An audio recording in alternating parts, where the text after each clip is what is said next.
Good morning. This is Ryan with Sound is the Way. Today we're going to be talking about fasting. Fasting is this beautiful tool that we have in our spiritual workshop that we can use whenever we want to help gain clarity and wisdom. So let's dive in. Fasting is this idea that, well, let's start off with just kind of what's going on. We need energy, right? In order to do anything, we have to have a means of breaking down a material, an object, an idea, a color, whatever that is. You break it down, you consume it, and then you express it. You push it out of yourself.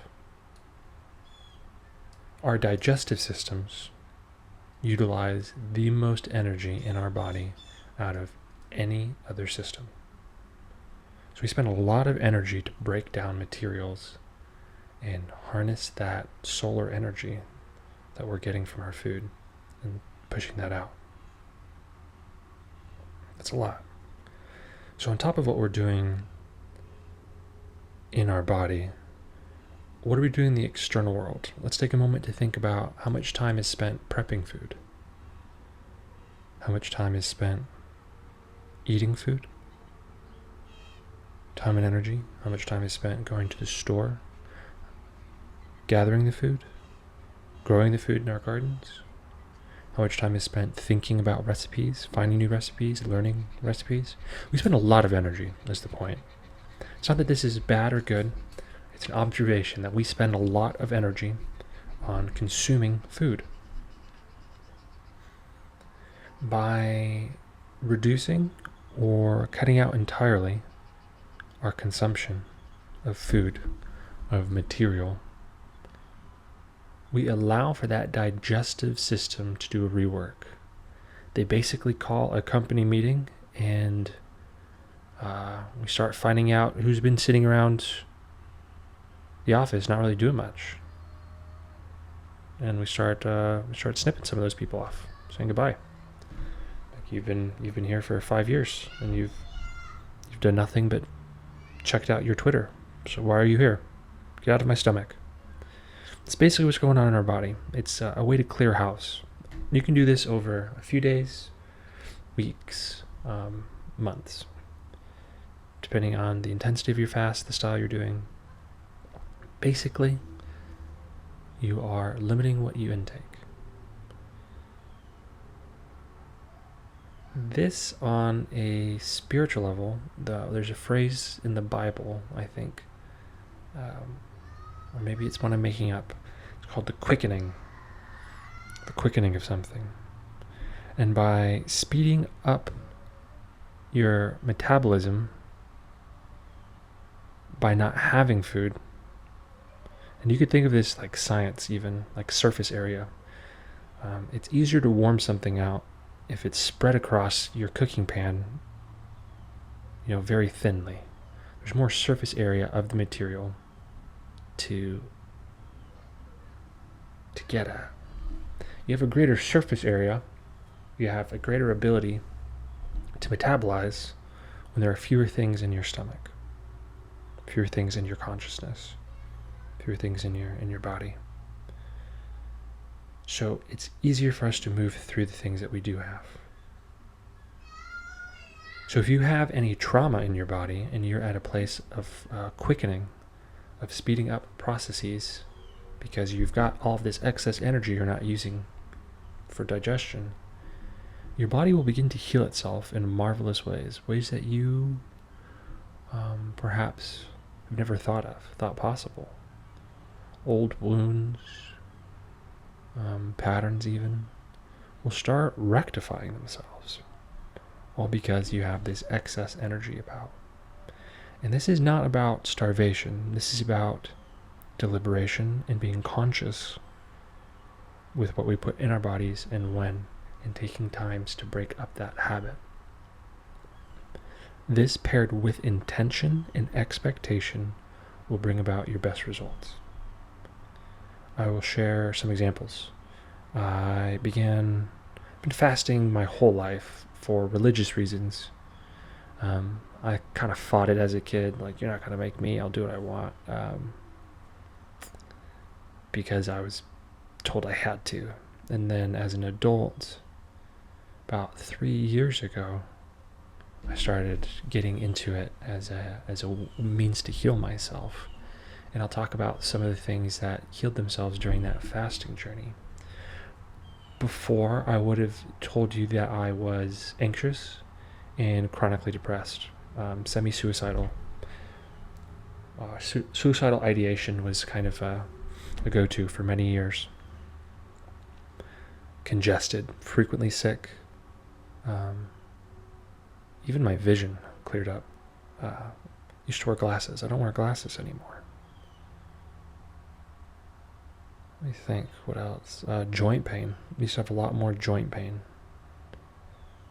My shoulders, my knees, old injuries, lower back. And generally just not feeling okay in my skin. Which is, now that I think about it, it's so foreign to be in a place like that.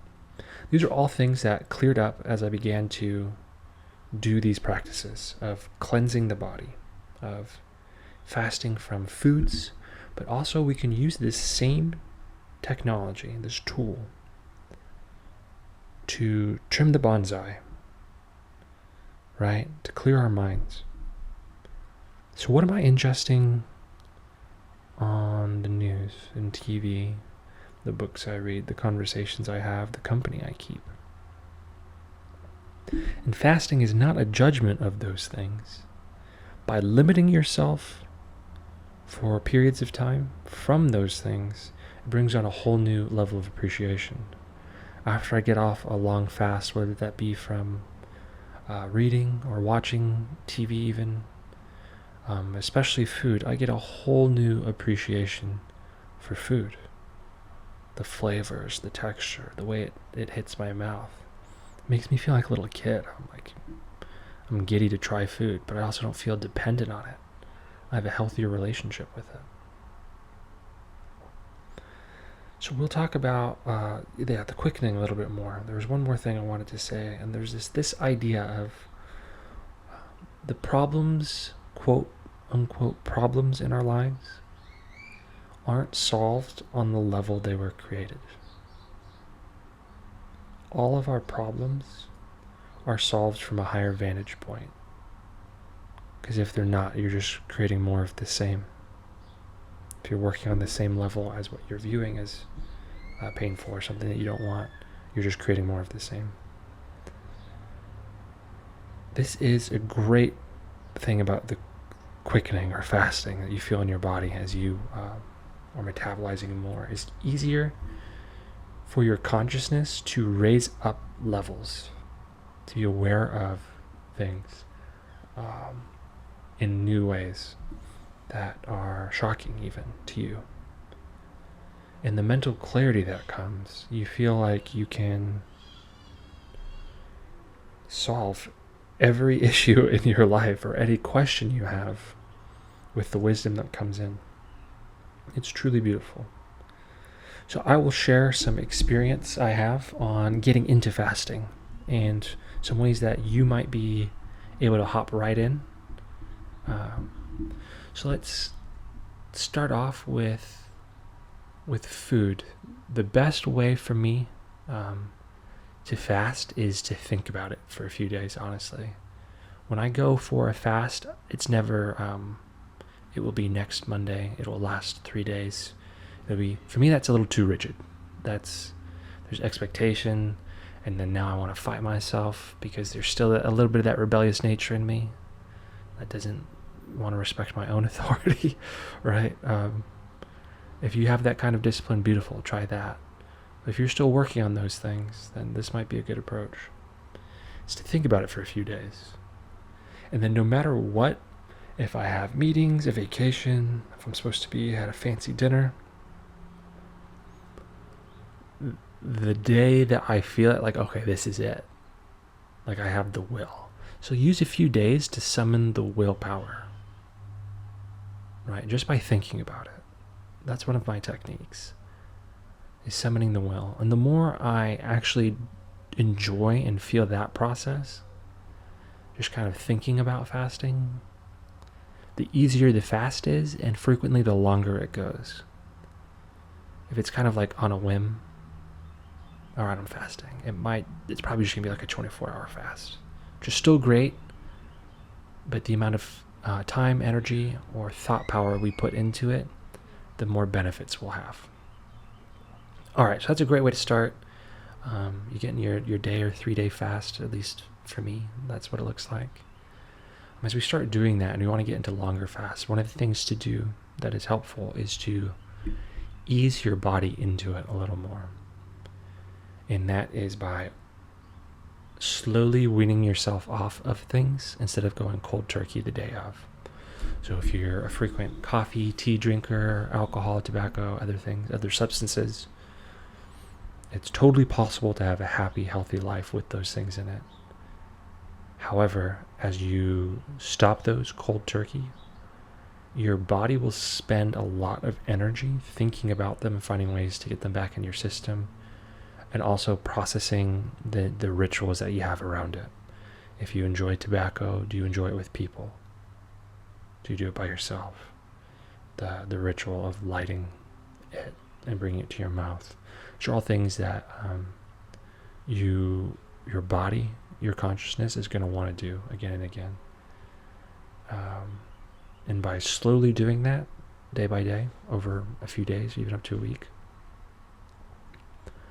it empowers you with each next step. It makes it easier. Also, I highly suggest 1 to 3 days before you begin a fast, switching over to a totally either like fresh juice diet or smoothies of food, especially bananas for me. Great in fiber and energy boosting. I'll make as much as I want the day before frequently of banana smoothies, which is just oat milk and frozen bananas. That's the 2 ingredients. Don't tell anybody. It's family secret. That's it. Oat milk and bananas. And eat as much as you want, whenever you want, over that day to 3 days before your fast, and then enjoy that. And then the day of, you're done. You're ready to go. And yeah, just enjoy it. Feel how much extra energy you have to spend on the first day, right? Because you're not spending time on those rituals of prepping food, eating food, thinking about food. And then kind of the second, third day. And as you get into more days or weeks, you are hyper aware of where you're spending your energy and thought patterns. Because without new energy coming in that form, there's no room to be wasting it on things that aren't what you feel necessary or enjoyable. So they just kind of drift away. And a lot of what you may call bad habits in your life will just fade. They'll drift away. There's no time or energy for them anymore. All right, so now that we have our fast, breaking our fast, so re-entering the world of consumption again. We have all this new appreciation for our energy, how we spend it, what we want to do with it. And now we're breaking our fast. We're re-entering this. This is very crucial, I think. And frequently I would say break the fast the way that you ended or started your fast. So if you did the juice or smoothie kind of cleanse for a day or 3, do that getting out of it. Right, give your body some time to ramp itself back up to eating more solid foods. And then when you get into solid foods, do things that are simple. Some bread, maybe some oil, some herbs, right? Just like an Italian dip. You might have some kind of bland hummus. But like these things, crackers, wonderful. These things that like right now, as I'm thinking about it. You're like, yeah, that doesn't sound super good. Like I want something. Give me 5 tacos, right, with some pickled onions, 2-3 different types of salsa, some cilantro, little corn blend. Sounds great. But after that fast, like a plain unsalted cracker, a pita chip, will be one of the tastiest things you've had in your life. And the appreciation you have for those simple things around you will grow. And your appreciation of this subtlety in cooking and in flavors will expand your horizons. I'm going to end with a saying. I don't know if it's something I created or if I've heard it before, but I thought it was funny, so I'll share it. It is, fasting is easy. It's not eating that's hard. And I'll leave you with that. Thank you for tuning in.